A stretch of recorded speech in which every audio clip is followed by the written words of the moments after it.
So I've got a few questions I'd like you to sort of have in your mind just as a seed before we get started. First one being, in terms of when you look at your website, how are you measuring the success of that website? Does the information that you're getting correspond to your business needs? How do you know that your website's making money for you? Next question is, if you're doing digital marketing, what steps are you taking to give your digital marketing campaigns the best possible chance of succeeding? And we'll get into that in a section of this masterclass. Are you assigning conversion credit and ultimately spend to the right marketing channels? When you decide what goes where from your marketing budgets, what data do you have? How are you actually deciding what to spend where? Are you convinced that you're actually doing that in a scientific way, or is it more just a gut feel or advice? So we'll talk about a few ways that we can try to gather more data to make informed decisions. On that note, if, for example, you're looking at your website to generate inquiries, which I guess most car dealers, manufacturers will be, are you looking at only what happened before somebody inquired? Are you looking at where did they come from? If you're looking at that, are you considering what happened before? So we like to use the analogy of a sports team, a football team. The goal scorer might be the striker. This might be somebody who is searching for your dealership or manufacturer name online, coming to your website and inquiring. Is it likely that the modern consumer actually does that? Well, we have some insights and data, and I guess you guys can too, to have a look at what is assisting people in getting to that stage. What happened before they Googled? Did they come to you through social media or any other means? We'll have a look at that. But ultimately, you need all the players on the team to score the goal. That's a bit cheesy, apologies. One final thing, if you are doing things like PPC and you're getting reports from your agencies, are you sure that the reporting types that they're giving you are compatible with your website reports? In our experience, it's quite likely that if you're using different methods of assigning credit, you're probably double counting inquiries and you're probably looking at reports that tell you you're getting more than you are and potentially investing too much money in certain channels. So we'll explain a little bit about that. Paid traffic. Paid search, self-explanatory, I feel. Social media is your social channels. Display would be your display advertising, and email is from email campaigns. You will tend to see an other bucket there. Now, there's several technical reasons why Google Analytics won't understand what traffic is and put it in the other bucket. We try to minimize that through proper tracking, tagging, which we'll talk about in a second. But these are sort of the key channels that we'll discuss. So just thinking about that path to purchase again, and looking at paid search, I wanted to touch on this because it's a common channel used really in the car dealer world and manufacturer world. So if you were using paid search for PPC, for creating awareness for a brand, I'm not saying this is the right thing to do, by the way, but let's say for argument's sake you were, you would be wanting to target keywords that are fairly generic. You wouldn't be targeting your dealership name, you might be targeting people looking for 4x4 deals, best 4x4s on different cars, that kind of thing, broad keywords. If you're looking to target people in the consideration stage, you would be looking at things like vehicle terms. So for example, somebody typing in BMW 3 Series, somebody's researching a 3 Series. So not necessarily saying I want to buy one now, but they're researching.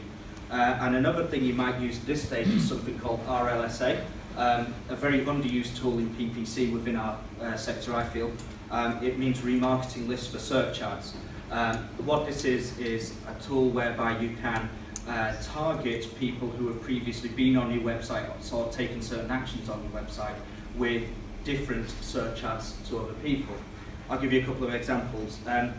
We find that people who tend to return to a website are typically more likely to inquire than people who are on a website for the first time. Therefore, you might want to bid more for clicks from those people. That's one thing. The other thing is, would you want to show those people a different message? If they've been on your website and they search again for BMW 3 Series, do you want to show them the same ad? You probably want to show them an ad that talks more about USPs that they may have missed the first time, if you think about it. You may also want to land them on a different page. If landing them on one page didn't work the first time, Will it work another time, or do you want to try something different?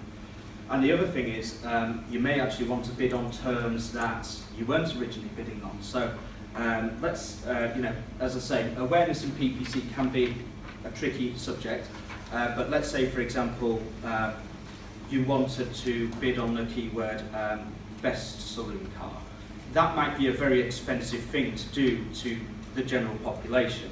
But if somebody's been on your website and looked at a BMW 3 Series, if they go off your website and search for best saloon car, do you want to show them an ad? You might want to. I'm not saying you do, but it might be worth testing. So RLSA again is a tool where you can potentially bid on different terms for people. So if you're not using RLSA, I'd encourage you to look into that. We then look at the intent area. Again, we're looking here at trying to find people who are in the market to book a test drive or inquire now. So we'll be looking at offer terms, BMW 3 Series offers, BMW 3 Series for sale, etc. The key thing is, in each of these stages, we'll be wanting to land them somewhere on the website that's appropriate to them. Is somebody who is searching for BMW 3 Series looking for the same information as somebody who is searching for BMW 3 Series offers? Are you landing them on the right pages? Are you giving them the right call to action? So this is what I mean by giving things the best chance of succeeding, because I hear a lot, people will say, I've tried this channel, it doesn't work, without actually looking into the what didn't work, how could we fix it, and potentially missing out on sales leads as a result. A number of you in this room, I'm sure, are doing display advertising either on social media, Google Display Network, or potentially even programmatic. Massive area, we don't have time to cover it all. At the top level, this isn't an exhaustive list, but these are the sorts of ways that you can target people with display ads online. So you can go as broad as, people within a certain demographic and geography, or you can target people based on brand affinities, in-market audiences. You can even target placements on particular websites. So we can target people in a broad range of ways with display advertising. And where this comes into the path to purchase again, let's say we only have the one channel, we only have display. Again, I can advocate this exactly, I'll show you a better example in a second. But if we're looking at creating awareness of our dealership or our brand, we might be targeting, again, demographics within a geography, something broad. If we're looking for people who are considering vehicles or at buying intent stage, we'd be potentially looking at remarketing, so people who have been on our website already, showing them dynamic ads or other display ads. And we'd also probably be doing one of two things. We'd be using potentially Google in-market audiences or similar. Any information that we can get of people being likely to be in the market for a car. That can be broad, so in the market for a car or in the market for a brand of car, type of car, etc. Or we might use audience profiling based on information that we've got of people who were, we cast a net wide, we see what works, we profile audiences that way and tighten up. So again, that's how you can use different types of display advertising at different stages, and again, you'll want to put people on different pages for each of these different stages. It's difficult to get it perfect, but thinking about it will help. A typical approach that we might use for a client at AutoWeb, as I say, which is I think more realistic than using one channel for all phases. For an awareness campaign, we'd probably be using social media and display targeting. For people within the kind of consideration stage, PPC would be a big part of that, and remarketing. We'd be using terms like, as I say, if we use a BMW example, BMW 3 Series, and we might be landing them on a page where they can sign up for a newsletter about offers or download a brochure and find all that information that they want. We'll be looking for those users to be interacting and reading.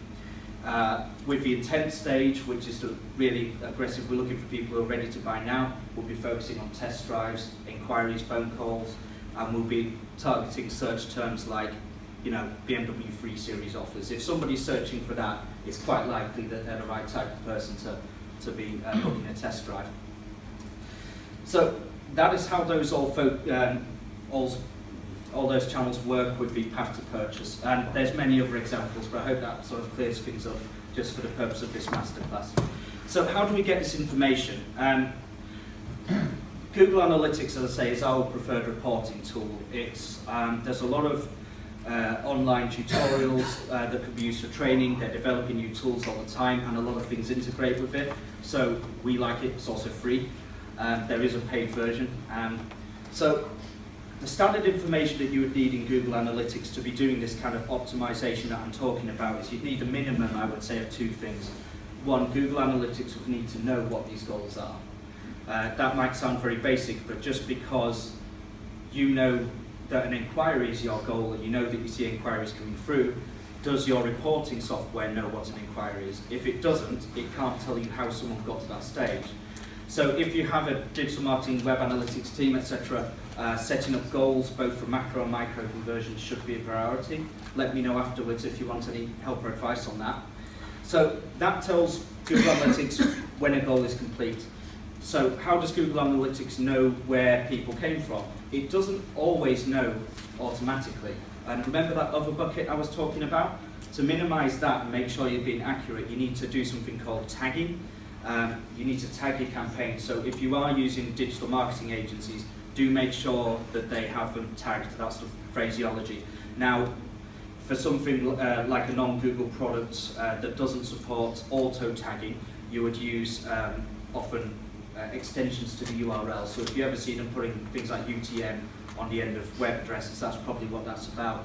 But as I say, some products that are Google products have auto-tagging, so you don't need to do so.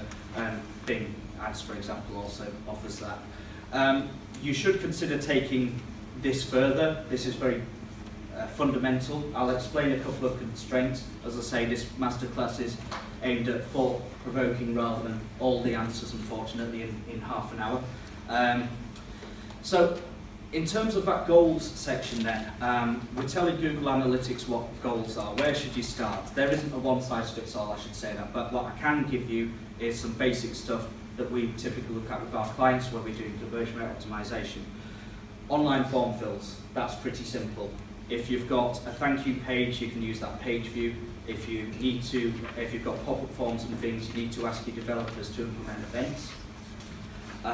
Or you can use Google Tag Manager, which I'll talk about in a second. So online form fills, you should be tracking those. Phone calls, you should definitely be tracking those. However, we find that not a lot of dealerships are using dynamic call tracking. If you don't have dynamic call tracking and you're using a very basic product, for example, this number relates to this campaign, all you're really seeing there is, I got a phone call that was as a result of PPC. And actually it gets even worse than that, but I'll leave it there.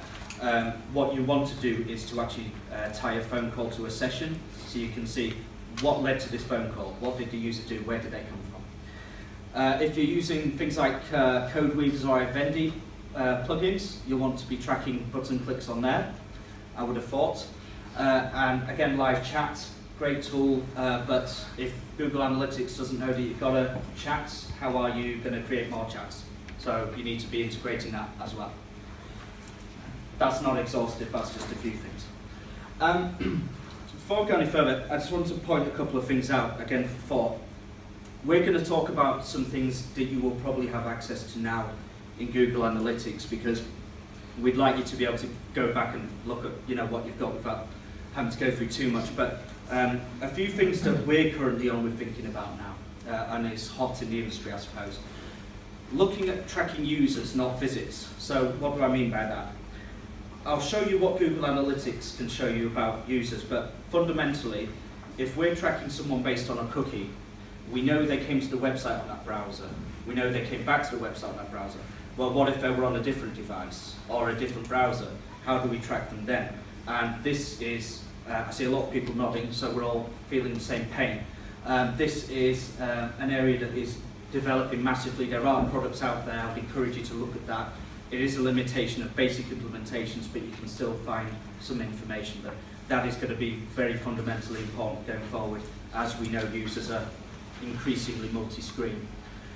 Consider tracking impressions. So if you are running display ads, Google Analytics will, a standard show you kind of, somebody clicked through to my site from a channel.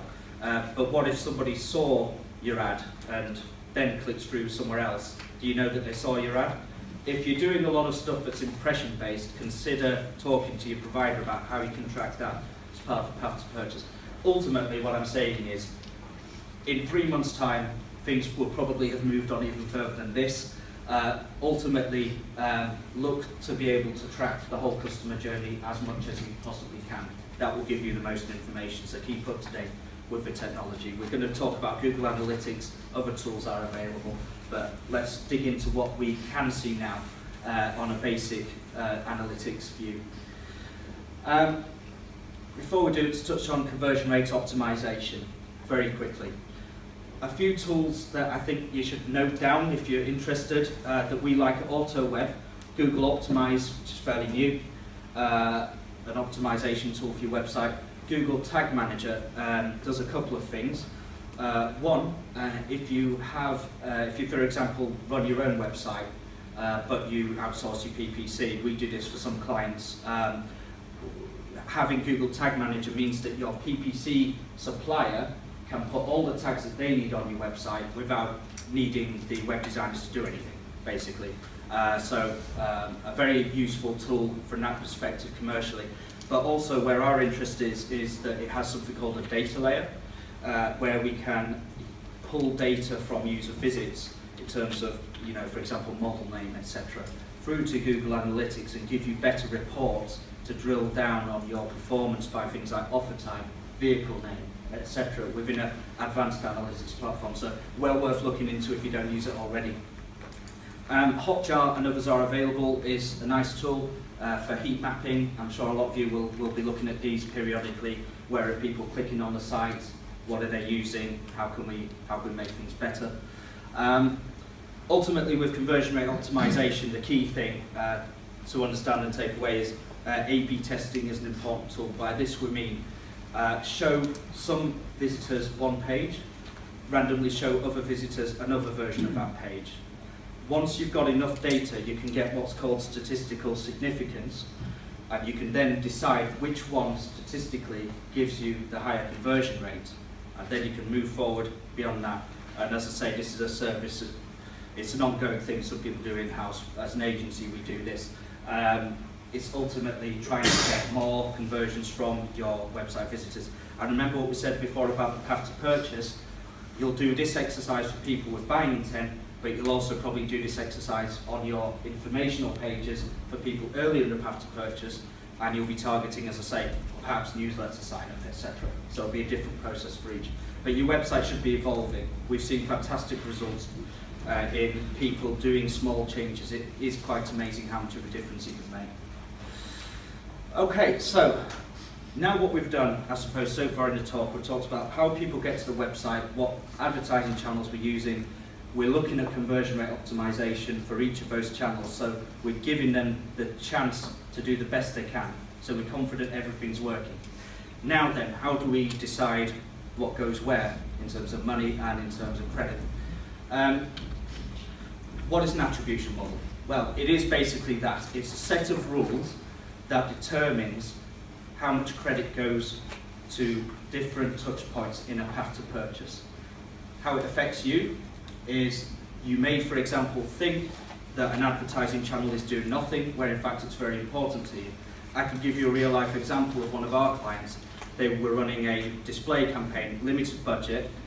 They didn't think they were getting anything from it and were ready to bin it. When we looked at the multi-channel reports, we found that actually it had assisted conversions.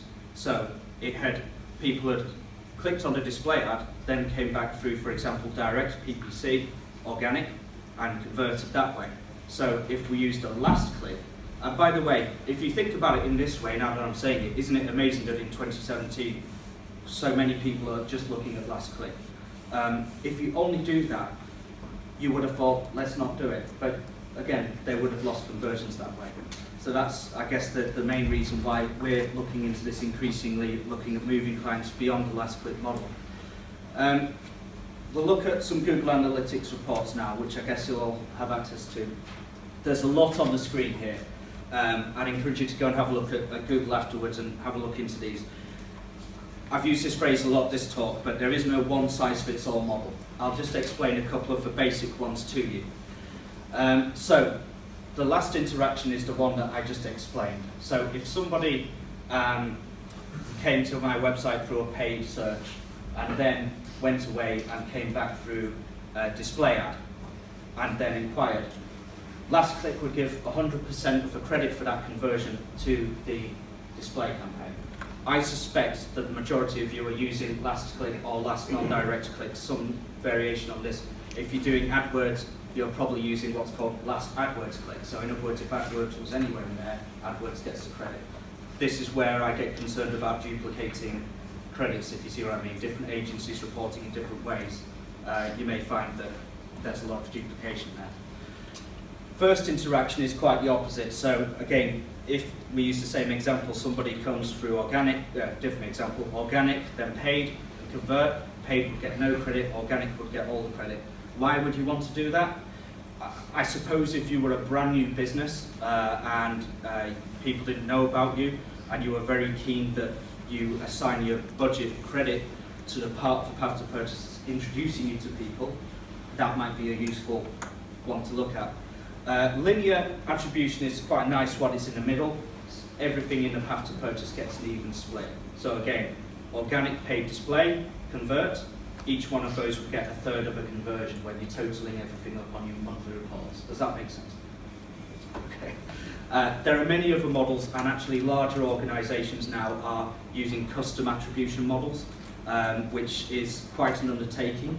But again, if it's right for the business, fair enough. Data is such a big part of that it can be difficult to get started. Ultimately, if I go back to this, as I say, there is no one-size-fits-all, and if you are looking at these attribution models based on small amounts of data, in other words, I'm not tracking people across devices, or well, use that as an example. You should think that actually I've got a sample of data, I can take things out of it that I need, but applying an attribution model just to that won't give you a formula for spend because you're not tracking everything. So ultimately, try and focus on gathering all the data that you can, and then have a look at the attribution model, but keep in mind what is it that I'm tracking when you're making decisions. So in Google Analytics, I'm not sure if a lot of you have had a look at this, there is a report called Multi-Channel Funnels Report. Now what this shows you is your top paths to conversion. Again, remember I said about putting things into channels? This is why it's important. When you look at these paths, I'll just explain to you what this means. This was for a client of ours. So we've grouped these paths by the most conversions they had in this period. For this client, one-click organic search generated the most conversions. This client is not tracking across devices. Could have been that they were on a different device before, against a limitation. So these ones where they're one-click, there may be more. We then have paid, direct referral. But then we start to see interesting things. We start to see here, our fifth largest contributor to conversions was people who did an organic search and then came back directly. From using last click attribution there, I'm saying I don't need to do SEO. But you do, because it assists the conversions. There's a couple of other reports, and this highlights something very interesting with this particular client. I think you should have a look at this in Google Analytics yourselves. Again, where path length is one, me personally, I feel there may be other interactions. Does somebody just come directly to your website without any other interaction? It's questionable. But nearly half of conversions for this client were coming from more than one touch point, more than one tracked touch point on a basic implementation. So again, if you think about it, half of those could be affected by the wrong attribution model. If we're only looking at last click, we're missing the important steps that got someone to that last click. You can look at diagrams like this. Again, in the case of this client, we've highlighted here organic, paid and referral to have a look at the conversion paths and how they overlap. We found that around 10% of the conversion paths interacted with both paid and organic, and that is just what we're tracking here. So we are seeing interacting channels here, and if we're not looking at the right interaction, we're not seeing the full picture. We like this report, very numberish, but I'll just explain. If you have a look at channels assisted conversions and last click conversions, and look at the ratio, you can get a sense of, is a channel better at introducing conversions or finishing off the conversions. This is another example here of, have a look here, display. We had 5 assisted conversions and no last click or direct conversions. So did display do something or not? Depends on your model. It did something, did a bit of something, or it did nothing, which again will impact on your spending decisions. This is quite hard to see on the screen, it's a screen grab. I'll just talk you through it quickly. You can have a look at this in your Google Analytics. There is a model comparison tool where you can actually, based on the data you've got, have a look at how conversions would have been assigned to a channel based on different models. So if I show you this example here, last interaction with last click, we find that direct is the biggest converter. So again, does that raise a question? Our website's doing so well, people know us so well that they just type our address into the address bar and buy a car, and we don't need to do anything. I guess most people will disagree. If you look at the first interaction, you find that direct performs pretty poorly, whereas your paid and organic is performing well. These are good introducers for this particular client. Again, with this one, we're not tracking cross-device or anything, so with the directs coming directly, there may have been things before, for example. And in the linear, you find it in between. So that, again, gives you a sense of, you can have a look at different models at the same time and see, well, which one do I think is sensible? Where should I be assigning credit? And challenge your agencies on what they're reporting to you on. As I say, if you've got a PPC agency and they're reporting on last AdWords click, what they basically mean is if AdWords is anywhere in that conversion path, we did it. But your agency who's doing display would say, well, actually, we did it. Do you see what I mean? Whichever is the introducer.